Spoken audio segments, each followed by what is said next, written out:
રહીએ છીએ અમે, તો તમને બતાવી ભાઈ જો ચાલુ થયા છે ટીપવાના. જો હોય કોને કોને ઘર. તો હાલો મિત્રો જમવા માંડવી એકાઈ. હાલો મિત્રો, જય શ્રી કૃષ્ણ. કેમ છો દોસ્તો? બધા મજામાં જ હશો? તો આજે અમે બંને શ્રી કૃષ્ણ ભગવાનની હવેલી છે, કલ્યાણજીની બેઠક કહેવામાં આવે છે. માંડવી ગેટ છે વડોદરામાં આવેલો, એની બાજુમાં જ છે. મસ્ત મજાની હવેલી છે શ્રી કૃષ્ણ ભગવાનની. અને આજે તો એના હિંડોરા દર્શન હતા, તો હિંડોરામાં ઝૂલતા હતા, પણ અંદરની જે અંદર ખુલે ને ત્યાં દર્શન કરવા દેતા નથી. એના માટે મેં હવેલીનો ખાલી વિડીયો ઉતાર્યો છે. ફરતી બાજુ જે ભક્તો બધા એ સંતો રહેતા હોય અને જે ગુરુજી હોય એ બધા ઉપર હોય, એના બાળકો હોય, ફૌજી હોય, એ બધા ઉપર રહેતા હોય છે. અમારા મેડમ આ સામે ઊભા છે. હજી ખુલ્લું નથી એટલે પબ્લિક બહુ છે. આજે રવિવાર છે એટલે રવિવારની હિસાબે પબ્લિક તો વધારે રહેવાની જ છે. અને કાલે 11 છે, તો એના માટે પણ લોકો દર્શન કરવા આજે આવતા હોય. તો આવી રીતના હવેલીની બહારનો સીન છે મિત્રો. તો જોજો અને આપણો વિડીયો આગળ સુધી જોતા રહેજો. હજી હું આજે બતાવી રહ્યો છું.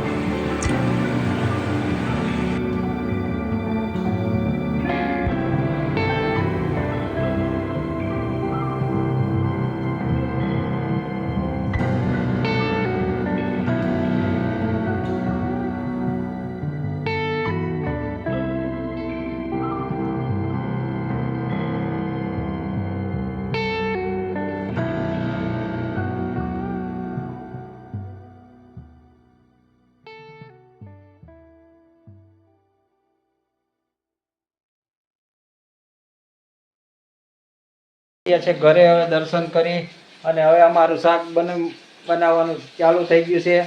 અને શાક બનાવ્યું છે પરવરનું પણ અંધારામાં તો નહીં દેખાય. આ પરવરનું શાક બની રહ્યું છે.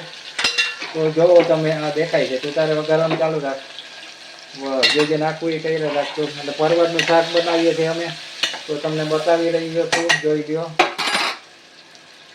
આ પરવરને અંદર મસાલા અમુક નાખી દીધા છે. હવે એમાં હળદર, મરચું, જો આ મીઠું નાખ્યું. આમાં મરચું આવી ગયું છે લાલ. જોતા રહેજો તમે મિત્રો.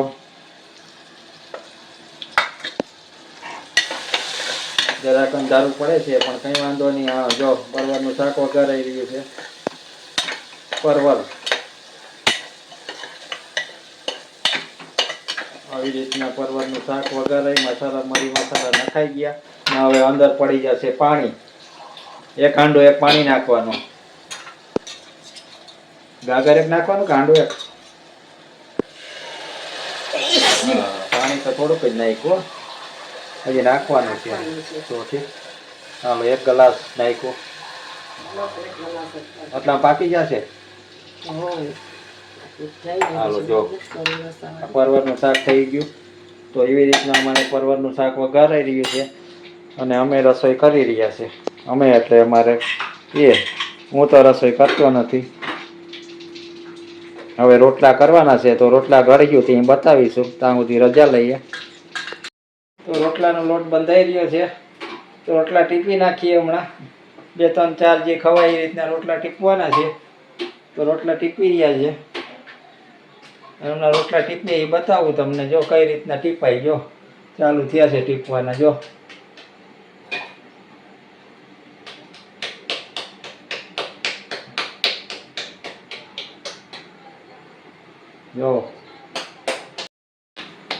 રોટલાને આવી રીતના ઘડવાનો હોય. કોને કોને ઘડતા આવડે છે જરા કોમેન્ટમાં કહેજો. કોમેન્ટમાં કહેતા રહેજો કે મને ઘડતા આવડે છે રોટલા. ટીપટા આવડે છે. આ બાજુ તાવડી તડાકા દેવા માંડી છે, ગરમ થવા માંડી છે ગેસમાં. જો એટલે એવી રીતના તાવડી મૂકી દેવાની પહેલાંથી, એટલે ગરમ થઈ જાય તો આ બાજુ રોટલો ઘડાઈ ગયો. વાહ ભાઈ વાહ, આટલી વારમાં રોટલો ઘડાઈ ગયો. જોઈ લ્યો કેટલો મોટો છે. આવી રીતના કાંઠા બાંધી લેવાના, જરાક ગોળ કરી લેવાના. ચોરસ થાય તો હાલે. એ તો રોટલો જ કહેવાય. જો થઈ ગયો. હવે તાવડીનો તડાકો દેવાનો, ગરમ થઈ કે નહીં જોવાનું. પાણી નાખવાનું, જરાક હાથ અડાડવાનો. હા થઈ ગઈ. હા જોઈ લ્યો, આ રોટલો પાકવા માંડ્યો છે. હવે बाजरी नो रोटलो से। बाजरे की रोटी है, रोटी बन रही है बाजरी की, और दूसरी रोटी भी बन रही है अभी। ऐसे लोट को बांधा जाता है। આવી રીતને લોટને બાંધવાનો હોય છે મિત્રો, જોઈ લો। આવી રીતના આપણે બાંધી નાખે કંઈક મગજ જાય ત્યાં, પણ અત્યારે તો સારું છે। હા, મહેરી નાખે મહેરી આપણે પણ, એટલે આવી રીતના રોટલા બનાવવાના છે।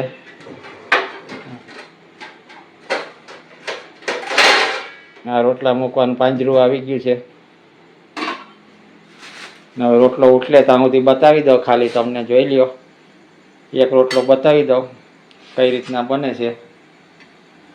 જો નથી હજી પાક્યો। હવે પલટાવાનો વારો આવશે લગભગ, હજી ઉખડો નથી બરોબર। હા, તાવડી હલી ગઈ, તાવડી હરકી રાખ। જો હા, હવે આવી રીતના પકાવવાનો, હજી પાછો પલટાવવો પડીએ, થોડો કાચો છે। એટલે એ રોટલો બની જશે, પછી એને લગાવી દેવાનું ઘી, માખણ જે ખાતા હોય તમે। તો આવી રીતના હોય છે। અને શાક આ કુકરમાં બની ગયું છે પરવરનું। અને આ બાજુ મરચાં બની ગયા છે, તરાઈ ગયા છે। બસ આટલા મરચાં તો બહુ થઈ ગયા, બરાબર છે। અને હવે એને ઘી લગાવવાનું છે, તો ઘીનું બરણું કાઢી લીધું છે। આ ચોખ્ખું ઘી છે। હવે ઘી લાગશે એમાં પાક્યા પછી, ત્યાં સુધી આપણે એલા વિડીયો એન્ડ કરી દઈએ હવે। એટલું બધું બતાવાઈ ગયું છે। ને આપણું છે રસોડું, આ છે ફ્રીજ, અને આ બાજુ છે પાણીનું ફિલ્ટર ને આ તે ઘરઘંટી ને નાનું એવું રસોડું છે, એમાં બધું આવી ગયું। તો હાલો મિત્રો, જમવામાં છે પરવરનું શાક, બાજરાનો રોટલો, દૂધ, મરચું। તો આવી જાવ જમવા। છાશ તો હોય જ છે, શાક। અમે બે જમવા બેસી ગયા છે ઓલરેડી। નાની એક જમવાનું તો ચાલુ કરી જ દીધું છે। હા હાલો જમવા। હવે જમવા ટાણે કોઈમાં વાતો કરવાની હોય નહીં। અને અમારે આ બાજુ લાઈવ ચાલુ છે, લાઈવ ચાલુમાં હોય, જો લાઈવ ચાલુ છે। અને આપણે જમવા બેઠા છે। તો હાલો જમવા। માંડવી એકાઈ છે, માંડવીના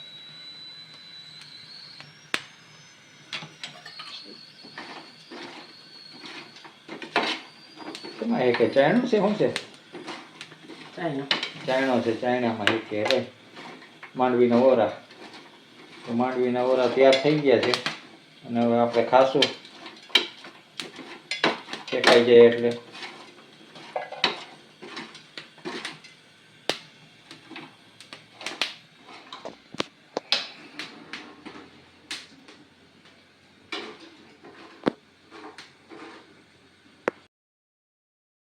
મિત્રો, તો માંડવીના ઓરા ખાવા, ઓરા છે ત્યારે આપણે જો અમારે ચાલો આવતી રહી લે આ બાજુ, જલ્દી ખાવાનું ચાલુ કરી દે।